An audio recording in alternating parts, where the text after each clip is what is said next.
I think the SMA community are not as aware as they should be of what's being done in the background. The space is changing so much, and there's so much work being done in the background that people don't know about.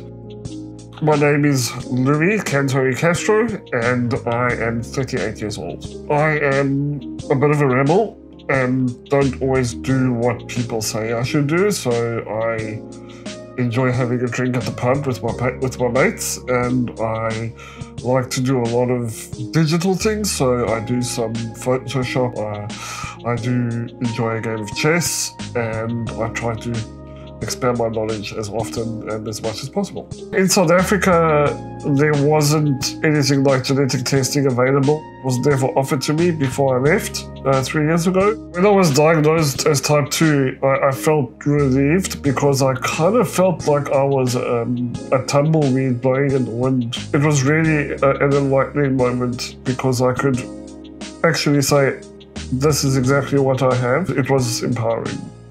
I think the most significant thing that I had to overcome was when transitioning into my young adult life, where I went from being able to shave my own face, feed myself, to at the age of 27, 28, not being able to do any of those things for myself anymore, and being even more reliant on a carer or a partner or a family member.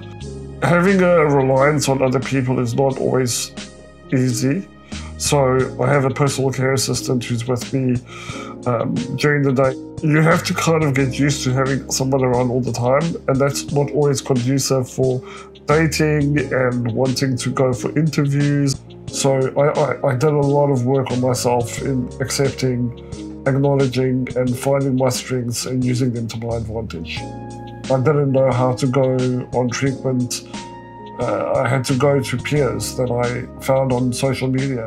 A very influential SMA advocate and disability advocate in America is someone that I follow a lot on social media. It has been really eye-opening for me, and that was the first time I heard about a potential drug being available for SMA, and I was like, what? This is really interesting. Seeing the effects of the treatment that he was on really made me want to investigate it a bit more, and when I investigated, I realized that it's obviously not available in South Africa.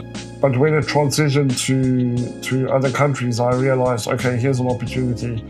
I am a British passport holder, so it just made sense to come to the UK.